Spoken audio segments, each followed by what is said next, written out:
Tonight we're going to be covering SAT writing parallel structure, which is one of 7 error types that you'll want to know for SAT writing. This is studyhall.testive.com. We run this Mondays, 9 p.m. Eastern, 6 p.m. Pacific. I'm the real Tom Rose. I'm one of Testiv's co-founders. I'm a professional teacher and also a professional writer. And today I'm going to be sharing with you some of the things that I've learned about parallelism, and one of the things that's great about it, well, it's 14% of all writing questions. And it's often combined with other issues. But one of the things I love about it is parallel structure is an area on the SAT which is super useful in real life and on the SAT. So by studying parallel structure, it's going to make you a stronger writer in pretty much any context, all the way down to casual emails and things like that. Parallel structure is very important. If you use parallel structure incorrectly, people will pick up on it. It'll prevent you from getting things like jobs and into college and things that you might want, where you have to write things to get them. So this is a really useful error type to master.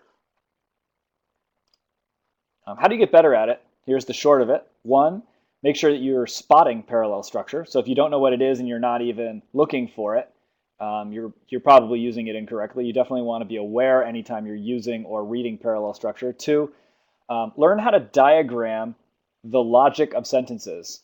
And this is something that we're going to do explicitly today, but when you read through sentences or when you're evaluating grammar, what you want to do is diagram them in your head.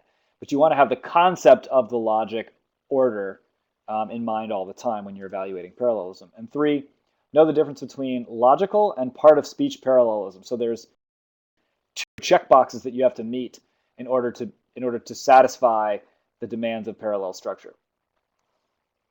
And you need to do both of them, obviously.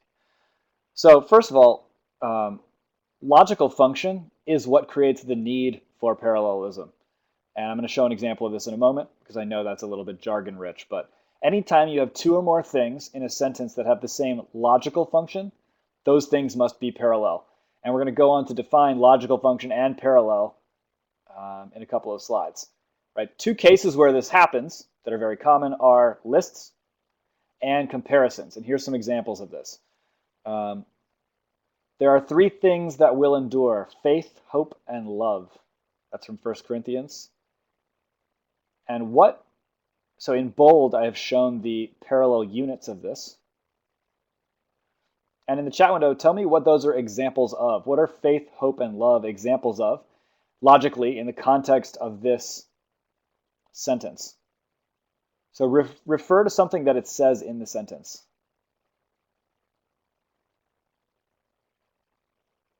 These are examples of things. Yeah, exactly. And more specifically, these are examples of things that will endure, right? So here's a common setup for parallel structure. They're basically saying, I'm going to list 3 things. Here they are: faith, hope, love, right? So that's the logical structure. These are all examples of things. How about this one? That they are endowed by their creator with certain unalienable rights, that among these are life, liberty, and the pursuit of happiness. What are these examples of logically in the context of this sentence? Exactly, these are examples of rights. More specifically, certain unalienable rights. Perfect. And lastly, I love Mickey Mouse more than any woman I have ever known. The great Walt Disney. So this one is not a list. So these aren't really examples of things in particular in this sentence. They're both things that Walt Disney loved, I guess you could say. But rather than these other 2 situations where you had lists of things, this is actually a comparison. Walt Disney is comparing Mickey Mouse and any woman I have ever known. Right? So that's a comparison.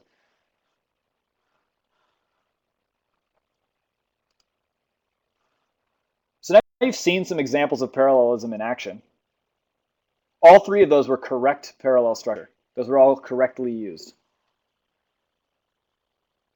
And parallel structure will show up in lists and in comparisons. So I showed an example of each. Next up, you want to know how to diagram the logical flow of those sentences. So as you're doing this, what you want to do is keep logical elements indented on the same level. This is just one way of diagramming these. It's not special in any particular way. But for example, I like to eat apples, bananas, and pears. Okay, the three parallel units in here are apples, bananas, and pears. And in the context of this sentence, what are they logically examples of?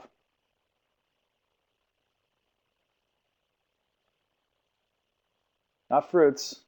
There are things I like to eat. Yes, these are all examples of things I like to eat. And you'll notice that the things I like to eat all indented the same amount. And that's what I mean by diagramming it and paying attention to the logical structure of the sentence and keeping things that are equivalently logical indented the same amount. So I like to eat, and the word and, that's what we're going to call parallel scaffolding, right? It's the structure of the sentence which creates a platform for the parallel units themselves, right? Namely, it's setting up the logical function. It's saying, these are things I like to eat. That's the scaffolding. And then it gives you the list: apples, bananas, pears.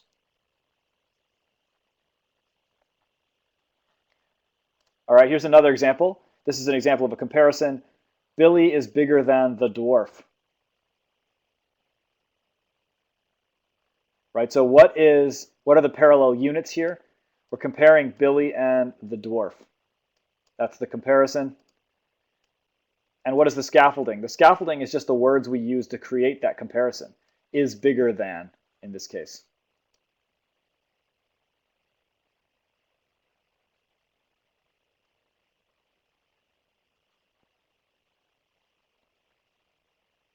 All right, and in all of these cases, the purpose of this exercise is to help you pull into relief the parallel units. So in the first case, apples, bananas, pears. In the second case, Billy and the dwarf. That's the objective. So when you do this for yourself, you're not going to actually do it on paper.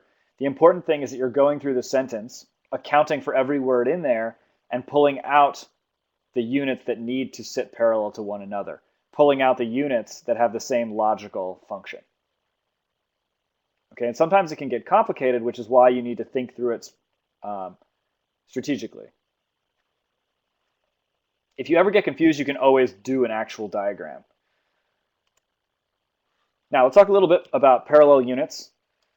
The parallel units themselves can take many forms, and in each case, this is not the complete list, it's just a partial list, but I've given you a type of the unit and then an example, and in bold is the unit itself. So for nouns, it could be the market is ruled by bulls and bears. For adjectives, you are both shrewd and tenacious. They could be past tense verbs. I cowered and shrank when I saw how angry she was. Infinitive verbs. You must learn to live, to laugh, and to love. Prepositional phrases. He flew over the wall and into the mud puddle. My point here is that, and the list goes on and on and on. My point here is that parallel units can be made up of almost any grammatical building block. Right? Anything that you can list, a parallel unit could be built out of that. So you need to use your judgment to detect these parallel units. And when you find them, they need to all be the same. So if you start with a noun, you need to have other nouns. If you start with adjectives, you need to have other adjectives. You don't want to mix a noun and an adjective or a noun and a past tense verb. That would be incorrect. And you notice in each of these, it's always consistent all the way through. And that's important.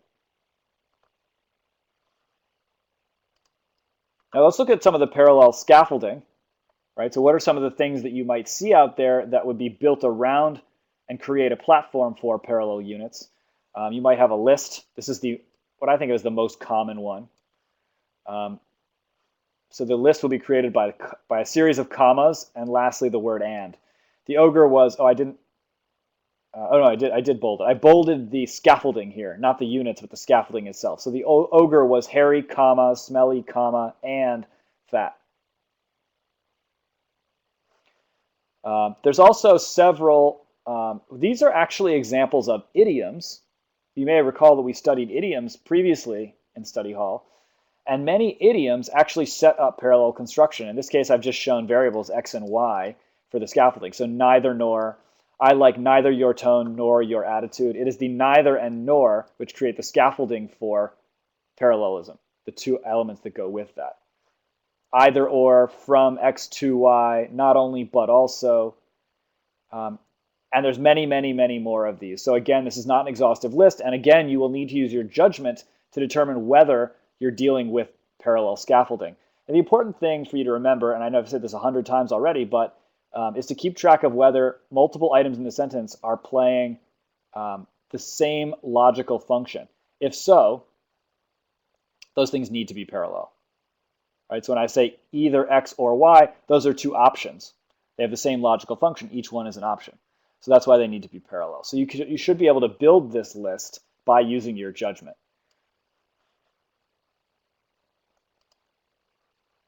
Okay, so let's talk a little bit about parallel structure process. What happens when you see one of these in the wild, now that you know what you're looking for? How do you go about evaluating it? Well, the first thing to do is to make sure that you see it. And now that you've seen some examples and you know how parallelism works, you can start turning on your detector. And what you want to get is very sensitive at detecting parallel structure. So anytime you're reading anything on the SAT, or anything you're writing or reading and correcting for grammar for that matter, you want to be very aware of when you're dealing with parallel structure. So as you start to spot it, it will become easier and easier and easier over time.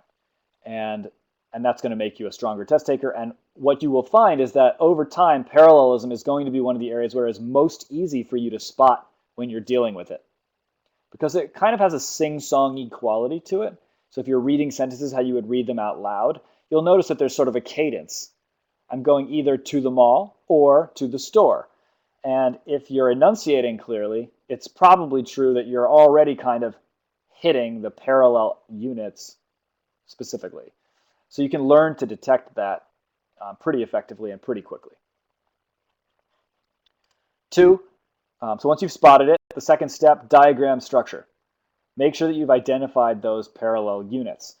My advice to you is that you do this in your head. If you want to write it down on paper or do it on the computer to get started, that's great and that's fine. Go ahead and do that. That's not going to weaken you. At the end of the day, what you want to be doing is doing this in your head, because speed is of the essence. So you want to get good at being able to carry around that ability without having to actually write it down.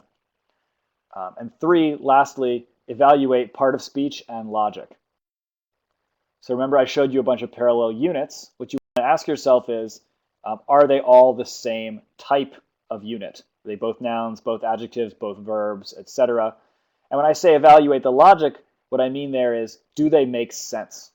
I'll show you an example. I actually have two examples of parallelism situations where the answer, where some of the answers are wrong because it simply doesn't make any sense. So that'll be more clear when I show you the example.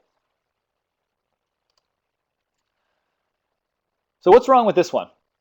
I love guns, ammo, and to shoot.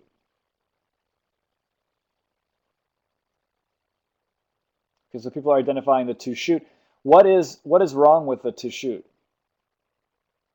Some people are saying to, but if I take the to out, I love guns, ammo, and shoot. That still doesn't quite fit. Yeah, so some of these are nouns. Guns and ammo, those are both nouns, right? And shoot, to shoot, is an infinitive verb. So they don't match.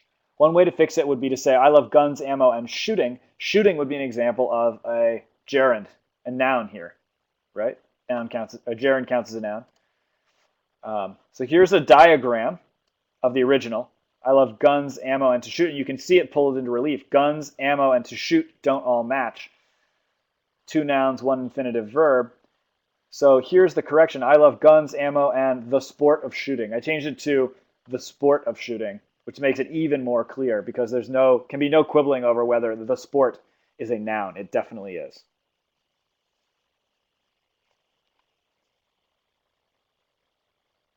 Lior, interestingly, in your example, I love gunning, ammoing, and shooting.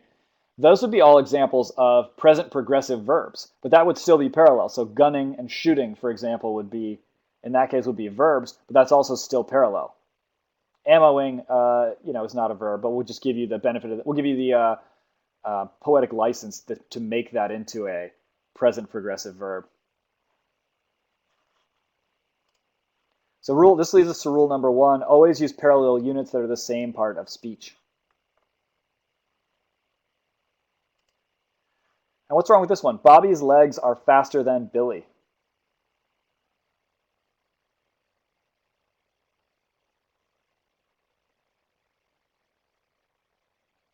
Victoria, I'll come back to your question.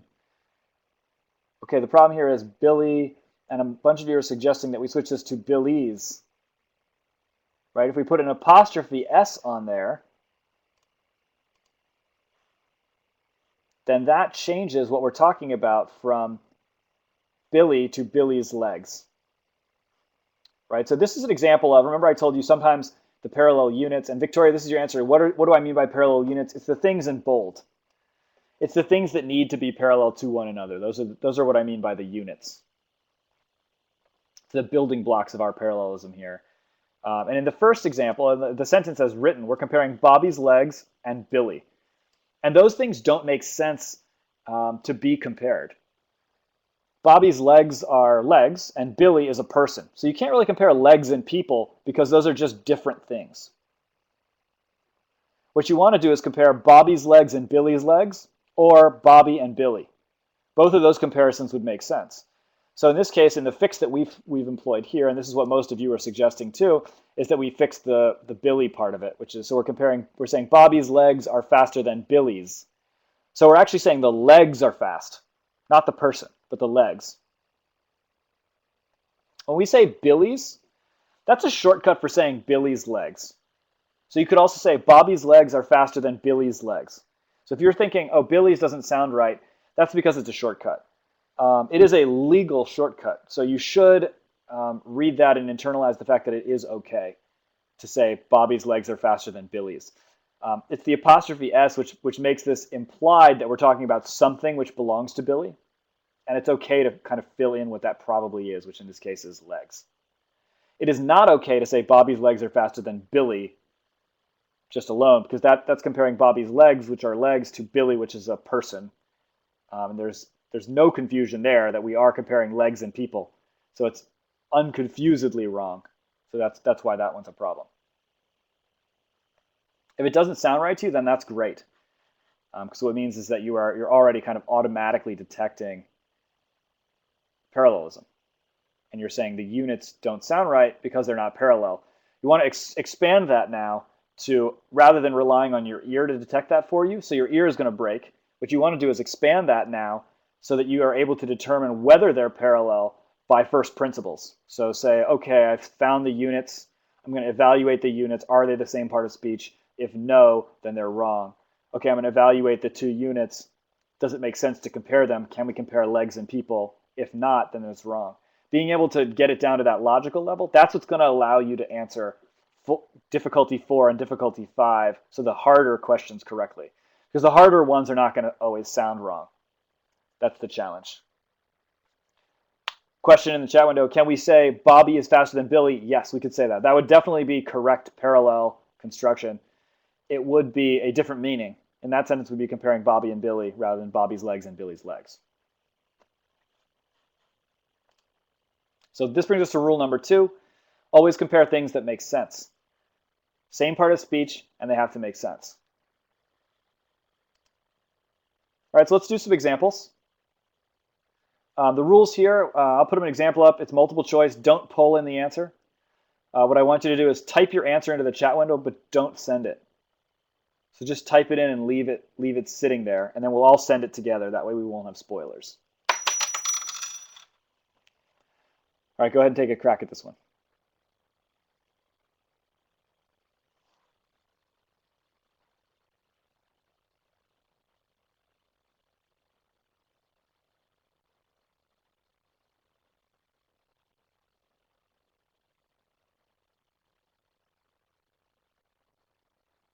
All right, go ahead and send it in. Send in your answers.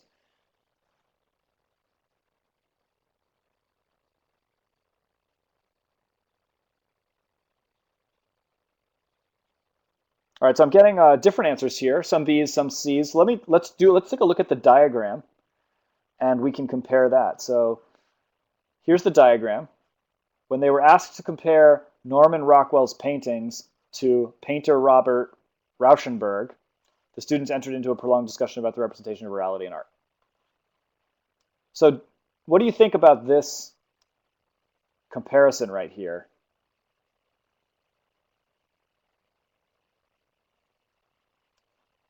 It's broken. And what rule is it breaking?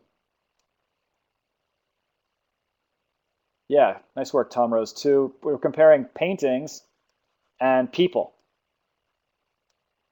right? This is Norman Rockwell's paintings. That's the item here, paintings. And this other thing we're comparing it to is the painter, Robert Rauschenberg. So which rule is that breaking? Number two, yeah, it doesn't make sense. We're not comparing two things that can be compared. We want to compare either paintings and paintings or people and people. So where can we fix this? The only one of these that's underlined is B, to painter Robert Rauschenberg. You want to change that to something like the paintings of Robert Rauschenberg. So we can compare paintings and paintings. So yes, this one is B. Rule number one was they have to be the same part of speech. But in this case, we have a noun. Norman Rockwell's paintings, that's a noun. To painter Robert Rauschenberg, that's also a noun.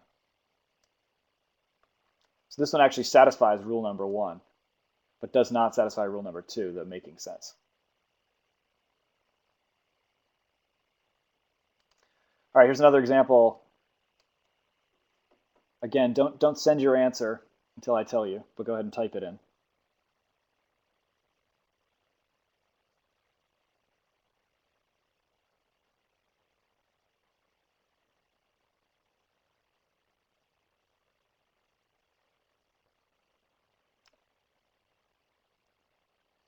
Okay, go ahead and send your answers if you've got them.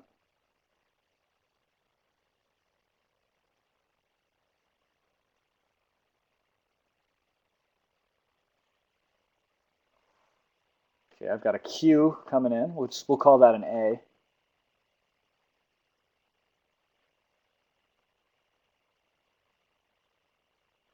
All right.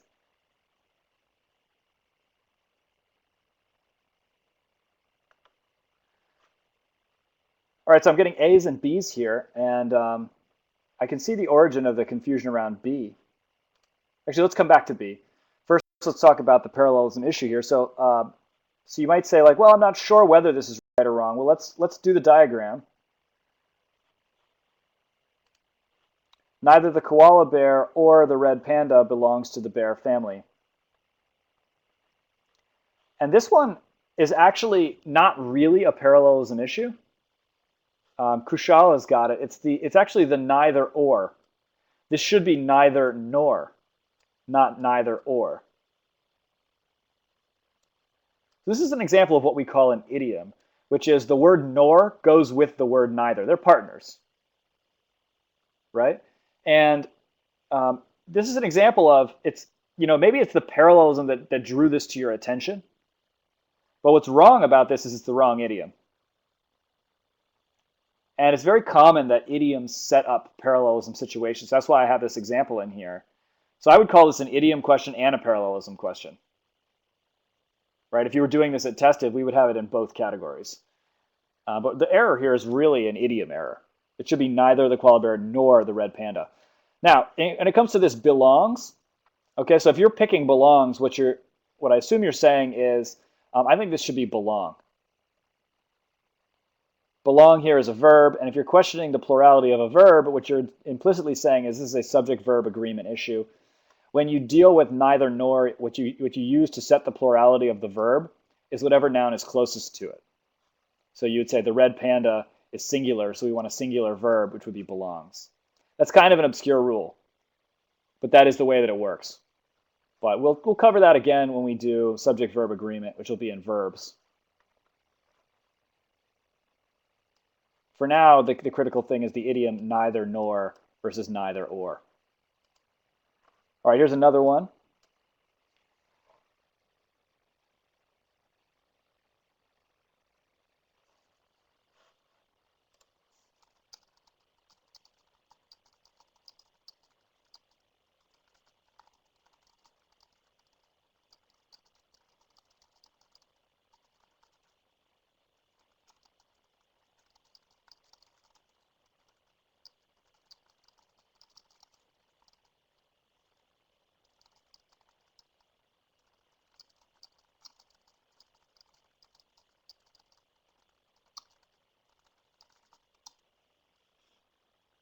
All right, go ahead and send in your answers.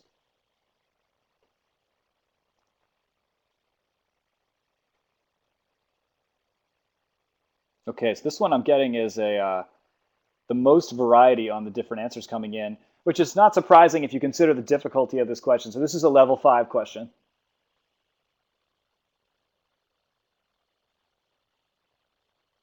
And what did you pick as your parallel units?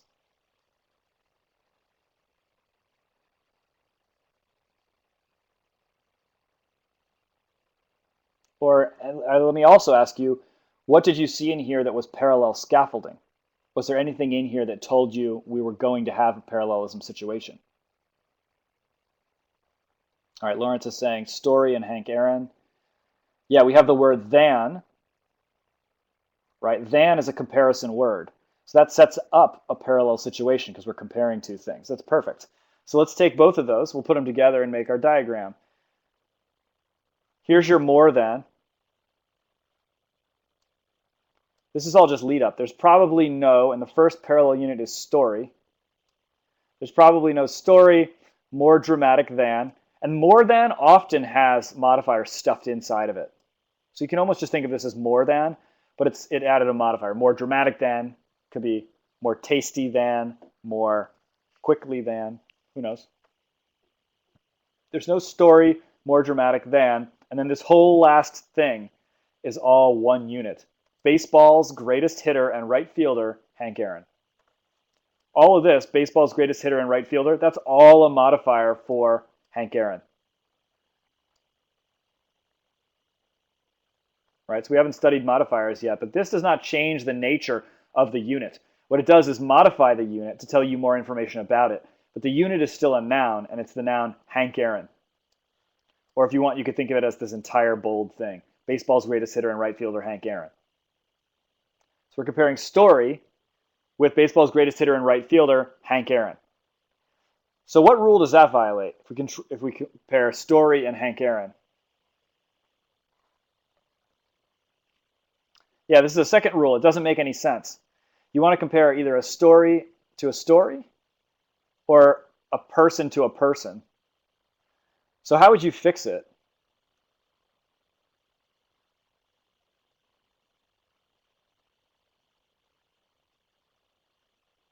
Great, Morgan. Great suggestion, right? We would change this to that of baseball's greatest hitter and right fielder, Hank Aaron, right? So we keep all of that text about Hank Aaron and the best this and best that, but we add the word that of to refer to, it's like not Hank Aaron, but it's actually the story of Hank Aaron.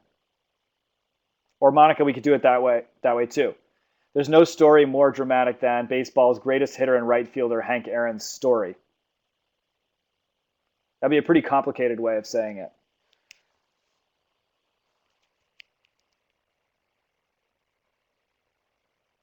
And it would have to be Hank Aaron's, yeah, you've already got that. Hank Aaron's apostrophe S story.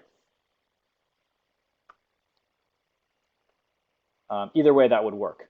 So what we want to do is modify this second element. So that would have to be D, answer choice D. So Monica, yours would correctly fix it, although we don't have an underline in that area, so we couldn't necessarily apply that here. So there's no answer choice there. If there had been an underline for Hank Aaron, you could have picked it, which is why it's not underlined, because they can only have one way to fix each sentence. So this one we'll fix by changing than that of baseball's greatest hitter and right fielder, Hank Aaron. So this one's D. Victoria or is asking, or would you get rid of the baseball's greatest hitter and right fielder entirely? That would also work, Victoria. So that would be a fine way to fix it. If you said there's probably no story more dramatic than that of Hank Aaron, that would be a fine sentence grammatically. It would simply leave out some of the modifiers for Hank Aaron. So you'd be missing some of the information that the sentence conveys, but it would be correct. This is a level 5. You could tell that in a couple ways. One, I told you also down here on all these questions, I pulled these out of the College Board Official Study Guide, and this is the citation for it. So this is Blue Book, 2nd edition, Test 1, Section 6, Question 26. So you know that this is a really high number, and they get more difficult as you go. So when you see a 26, you're like, okay, this is a pretty difficult question.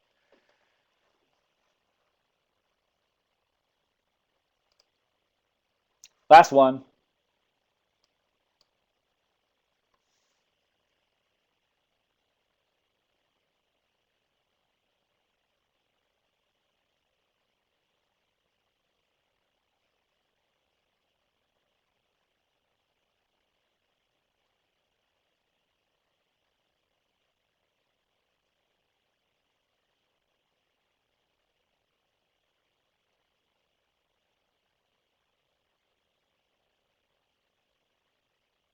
Okay, send in your answers.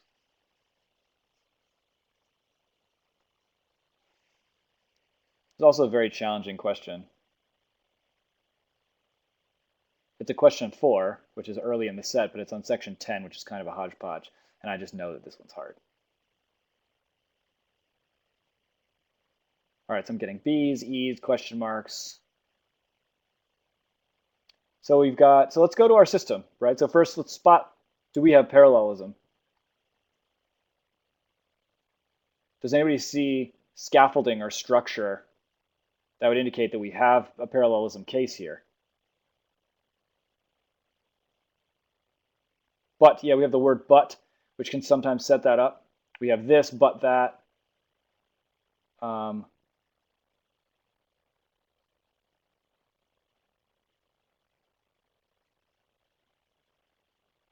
We've also got the at once.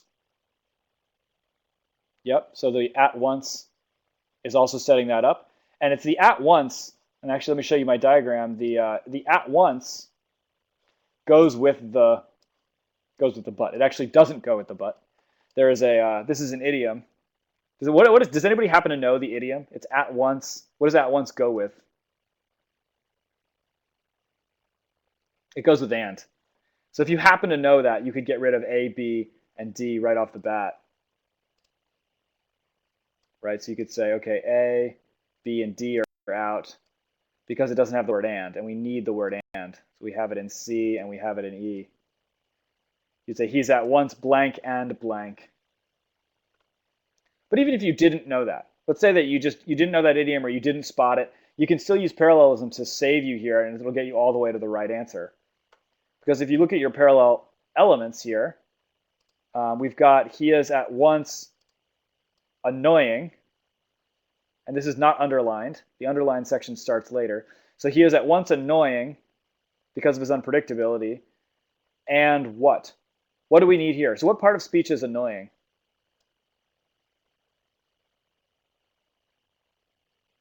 Yeah, this is an adjective. He's at once adjective. And we need another adjective. So if you look at the other choices, let's actually go through all of them again. We have but his imagination, that's a noun. So that doesn't work. Although he, that's a noun, that doesn't work. C says and he, that doesn't work. And D says while being. This is at best a verb. At worst, nonsense. So that just leaves us with E, which also has an adjective. He is at once annoying and delightful.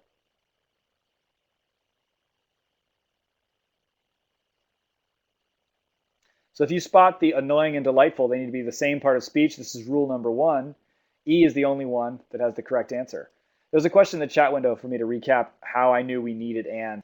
So the only way that I knew that we needed and is because there's an idiom, which is at once X and Y. If you didn't know that, that's fine. You did not need to know that here. And it's rare, so I wouldn't even bother memorizing it.